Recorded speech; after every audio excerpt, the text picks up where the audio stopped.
All right. So if you don't know, this is my coach, Josh Maio of Gotham City Runners. Well, I'm Mao. That's your last name. It's Mayo, but it's okay. Oh, shit. All this time I've been saying your name wrong?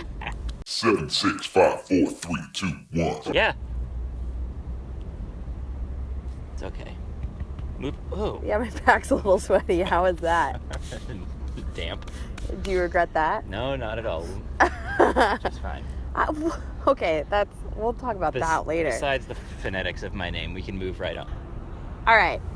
Josh is the one who has helped me get us in the shape I'm in and get as strong as I am. So, before we begin, I want to know what I'm going to run on Saturday.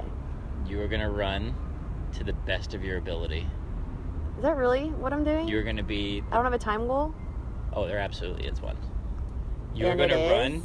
to the best version of yourself. And that time goal is... What do you think it is? I bet 140. That's pretty good. I would be happy with that. That's what I'm running, 140? Yeah, ish. What's ish? Ish. Is there more specific time goal that you're not telling me? Yeah, I'm going to keep one for myself. Why can't I know? Because it makes it too hard. You're going to freak out. I'm not going to, okay, I am in a completely different place today than I was like 1 month ago. 7 days ago? 7 days ago even. I don't think I'm going to freak out. Like, I feel very confident. Okay. I may freak out after. All right. If I don't. You're going to be 139 low. Wow.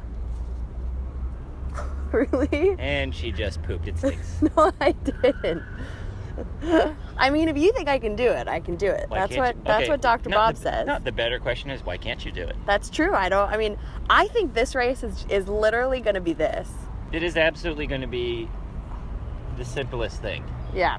It is going to be Kelly versus run, selfie, repeat, BQ, or bust. What? What does that mean? Everyone's got two sides of themselves. There's a side that's full of confidence and Beyonce and Sasha Fierce. There you go. Exactly. The Beyonce version of you, which we get on the track. Beyonce.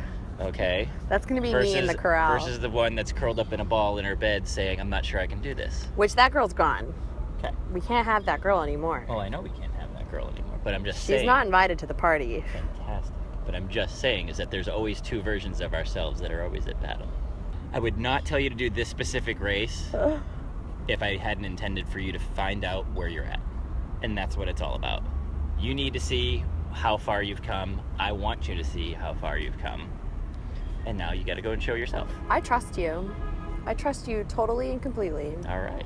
Which Sounds leads good. to the first question. How do you go about doing, like picking my goal time? Your overall goal was the first thing we started with. You want to Boston qualify? Great. Let's go. But to get there, we got to get faster. And this is how we're going to get faster. And, and in terms of like assessing what pacing and everything you're going to do, yes, we've used roughly 140-ish work as a benchmark because it puts you right in that wheelhouse. But I mean, I'm not saying that is the be-all end-all in terms of what we had to do, because we've had to be faster than this in workouts to get you ready. How important is tapering for a half marathon? It's equally as important as tapering for a marathon. Really? The only difference is that it's shorter. And it feels so little. It is very little. I mean, going into a half, you'll need a week. Yeah. Right? It's, the training's different. It's shorter. It's not as exhausting. You're not putting in as many long miles. The workouts are shorter and faster. Maybe the reps are up, but it's not as imperative to get as much rest in. But you still want to freshen up so that when you toe the line day of, you're ready to go. Yeah. You don't want to have excuses. You never want to go into a race that you really want to go into hard and have a reason for doubting yourself. Yeah. What is the best thing a runner can do for themselves going into a race? This is going to sound silly, but be prepared. Okay. And what I mean by be prepared is like almost have a literal checklist of the things that you're going to need that day. Okay, so like your uniform, if you have one, the clothes that you prefer to race in, the shoes that you race in, like literally laying everything out or putting it in a box or having it ready to go so that you don't stress out. Like one of the things that gets everybody is that they start to panic. They're like, oh my God, well, did I bring this? No, just be prepared. Put everything you think you could possibly need for a race the week before in a box. How important is it to analyze a course before going into a race? I consider analyzing the course a lot like paying attention to the weather.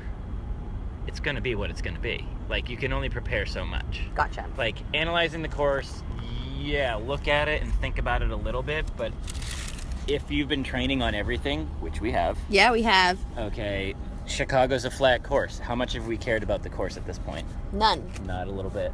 Because it's not going to change the distance. True that. It's still going to be the same distance. I mean, there's certain races, like, and we'll get to this when we talk about Chicago, ones with a lot of turns, ones with hills in random places. You know, everyone always wants the flat course or the downhill course or whatever. I mean, everyone has a personal preference. So, I mean, if that's something that you feel like feeds into your state of mind, and you're like, oh, well, the course is really good for the way I run. Awesome. Put you in that good brain space. You feel good about how you're going to race on it. Excellent. Does it really, really matter?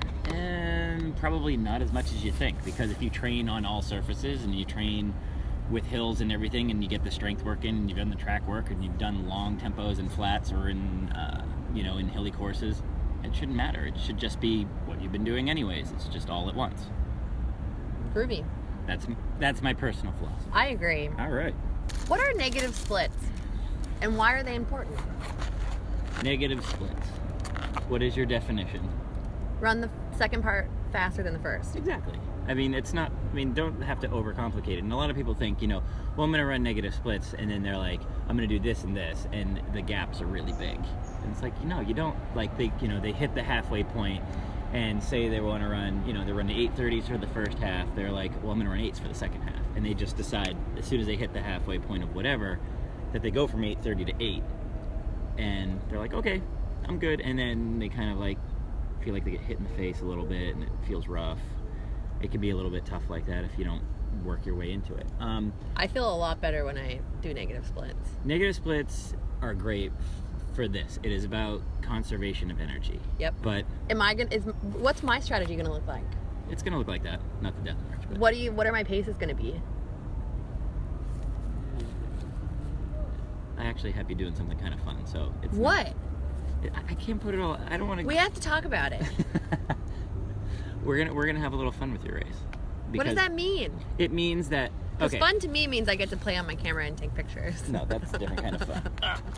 That's my definition of fun during a race. I'm sitting on broken glass. It's a good Taylor Swift song. Okay, so. I love chunking races, so if you want to chunk it up for me, I am happy to do that. So we're probably going to chunk it up anyways. And for anyone who has been doing these kind of workouts or has a hard time keeping their focus for that long, like doing like fartleks and workouts in a race or intervals in a race helps break up the mileage. It helps break up the monotony. Like, you don't sit there and you go, oh my 10's here, 11's coming, 11's here, 12 is coming, right? 12 is here, 13 is coming. You don't have as much time to think about it. Yeah. So I mean, there's some fun stuff that you can do. Like I'll have people do, when they hit a mile mark on the course, 60 seconds at pace, and have it be like a good clip faster. That way, when you slow down after you've done the pickup, you're not necessarily going to slow down as much, and it mentally puts you in that place where you're getting out in front of what the normal pace time is. And when your watch beeps, when you finally hit the mile, whatever your mile is on there, it's probably going to be a good step faster, depending on how aggressive or smart you are about the pace that you hit when you pick up. I will say, when he first started making me do this, in the beginning I felt like pressure to perform during them. Mm-hmm. And then when Dr. Bob said the whole you do what you feel that day. Yeah. And you stop feeling like I have to do this. Yeah. The second I stopped doing that and I looked at it like, okay, let's try this. Let's see what happens. I was like, oh, okay, I get it.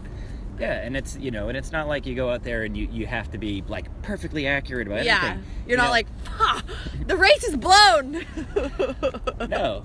Which is how I was acting. I was like, if this one was like this, the rest are going to be awful. That was only the first. Exactly. And so, so part of probably what we're going to do for this race is we're going to give you a little bit of tempo work early, which will be longer, consistent sets, and then we're going to shrink it down for the end. Speaking of GI problems, let's talk fueling. Yay! 1 gel in the middle. Yeah, you should need more than that, and then one about 20 minutes or 30 minutes before you start. So 2 gels. Yes. Okay. Why the one in the beginning?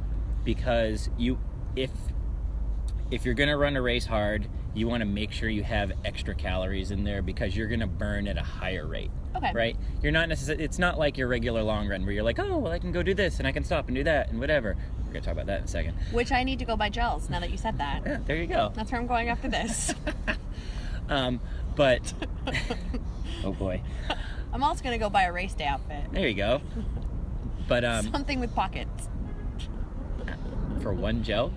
No, for my camera. Oh, for your which we will also talk about. Words of advice. Words of advice for this weekend? Yeah. Be patient. Okay. Okay, hardest thing in the world. Adrenaline race day morning, being excited. You're a very excitable person. I'm just going to Oprah the whole time. Beyonce, Oprah. Which Hillary is why you and Greg being together is nice, because he is constantly going out really hard because he feels so good about where he is physically right now that he is like shot out of a cannon whenever he starts anything. Awesome. I'm just going to have fun. Remember, sleep day is 2 days before. So your sleep day is Friday because I've been sleeping so well. Saturday into race day morning, like, it's too much nerves. But if you can bank it the day before, then you're great for race day. I got sleeping pills, and they've been working. There you go. Right on. And then, beyond that, you just have to trust that your body's not going to be defiant. I'm just going to stay present the whole time. That's the only goal. Trust that your body is now doing the things that it's supposed to. And that's a tricky one, like to be like, okay, well, when you see the pace numbers as you're going along, not to panic when you see them because you're not the same person anymore. I'm going to try not to look down. You're not the same runner anymore. Well, I'm just going to try. Being present when you race means that you do see the numbers. You have to see them. I don't want to. I know you don't want to. I'd really rather not. I know you'd rather not.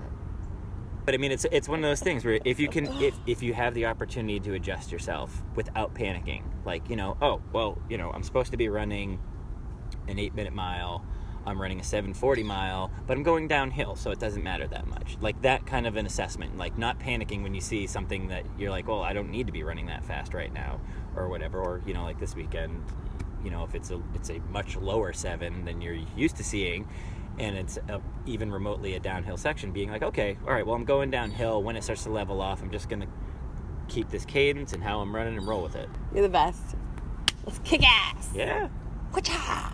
We'll talk to everybody on Sunday. It's going to be good. It's going to be good. It's going to be good. It's going to be good. It's going to be good. It's going to be good. I forgot I used to say it. God, I was so scared in that first video.